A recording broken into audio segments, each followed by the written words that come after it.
Сайн байцгаана уу хүүхдүүдээ. Монгол хэлний ээлжид хичээл эхэлж байна. Хичээл номер 6. Хичээлийн сэдэв хэлц нэгжийн тухай.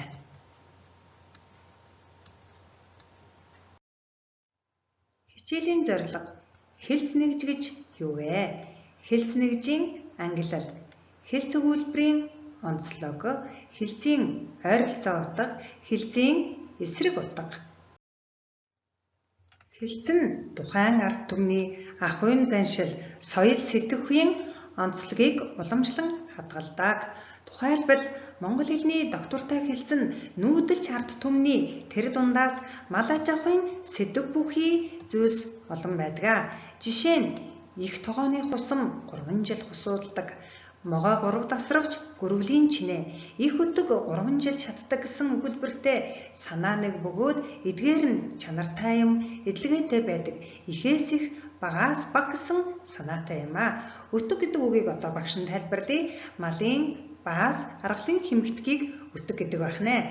За хэмхтэг гэдэг нь юу гэсэн үг вэ гэхээр аргалын үермгийг хэлдэг байна.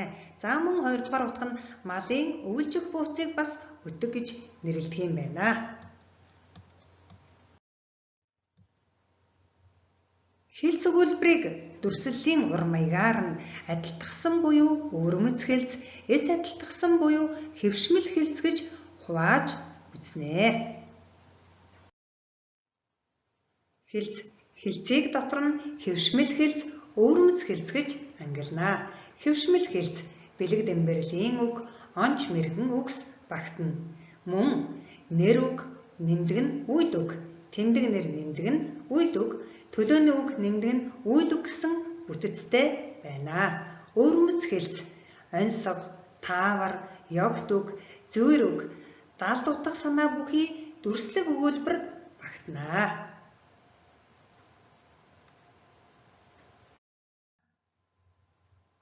Өвөрмөц хэлц нь оньсог, аяган дотор амьдж өтгөр тэр юу вэ?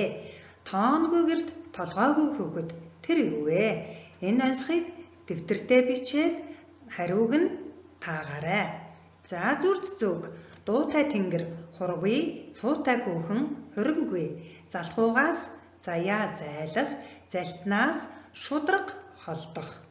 За дүрслэг өгүүлбэрийн жишээ өгье. Багш нь шанах цай дэврэхээр тогоо дүүрдэг ёсон бий. Мөнгөн аяга барьж будаа гуйх, шарилж яргуйнаас өндөр ургадаг. Хэвшмэл хэлц бэлэг дэмбэрлийн үг.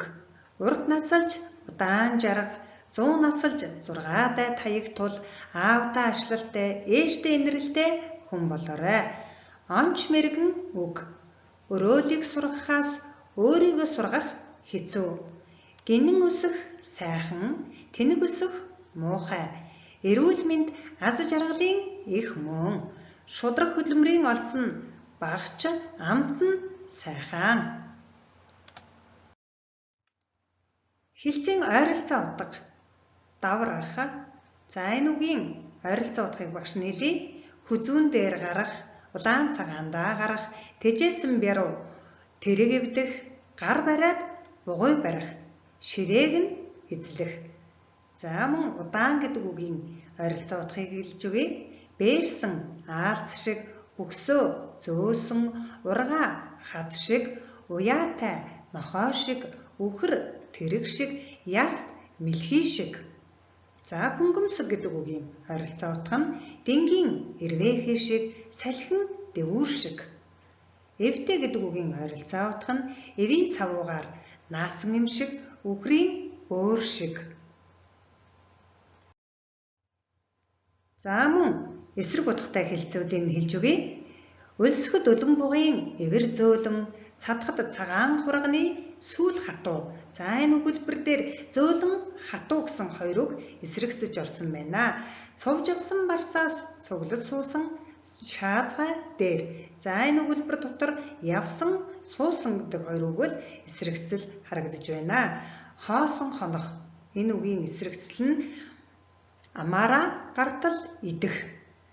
Алтан жолоо өргүүлэх гэдэг үгийн эсрэг нь баян ходоод.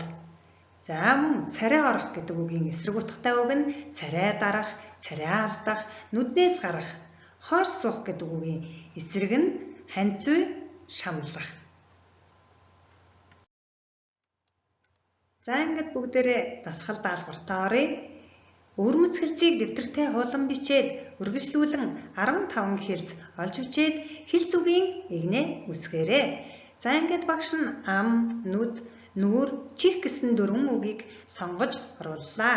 За ам гэдэг үгэн дээр ам хилээ билүүдэх, амны хишигтэй, ам хилэн гүйцэгдэхгүй, амны зугаа, ам морих гэсэн хэлцүүдийг оруулж өглөө. За нүд гэдэг үгэн дээр нүд нь орой дээрээ гарах, нүд хужирлах, нүд алдам, нүд үзүүрлэх, нүднээс гарах. За нүүр гэдэг үгэн дээр нүүр өгөх, нүүр дахлах, нүүр буруулах, нүүрний буянтай, нүүр хагарах. За чих гэдэг үгэн дээр чих халууцуулах, чих дэлсэх, чих тавих, чихнээ сонхуйх, чихэнд чимэгтэй гэсэн хэлц үгүүдийг орууллаа. За ингээд гэрийн даалгаварт багш нь 2 дасгал өглөө. За дасгал номер 1. Дараах дүрслэг хэлц өгүүлбэртэй утга санаагаараа ойролцоо хэлц аль болох олныг олж бичээрэй. Жишээ нь өөрийн хүрзийг хайрлаад хүний шунгаар шавар хутгах гэсэнтэй утга зохилтох хэллэг нь илүү харж билүү долоох, өөрийн имийг өндөг мэт дарж өрөөлийн имийг шороо мэт цацах, хүний юмар пүүдэгнэх, хүний юманд хүн ширүүн, үгсэн юманд нохой ширүүн, өөрийн үр дэлхий, хүний үр мэлхий гэсэн энэ хэлц үгүүдийг оруулж өгсөн байна. За тэгвэл өгөгдсөн хэлцүүд нь хувцас бурхан бие жүтгэр, ямааны мах халуун дээрээ, саваагүй нохой саранд хуцах, хүний хүү хүрэн бөөртэй гэсэн хэлцүүд дээр та нар ойролцоо утгуудыг нь гаргаж өгөх нэ. За дасгал номер 2. Ам, нүд, нүүр, чих гэсэн үг орсон хэлц үг тус бүр 10-аас доошгүйг олж бичээрэй. Даалгавруудаа дараах хаягаар илгээгээрэй. Амгалан доогуур зураас гэрэл etiafo.com. Анхаарал хандуулсан та бүхэндээ баярлалаа. Баяртай.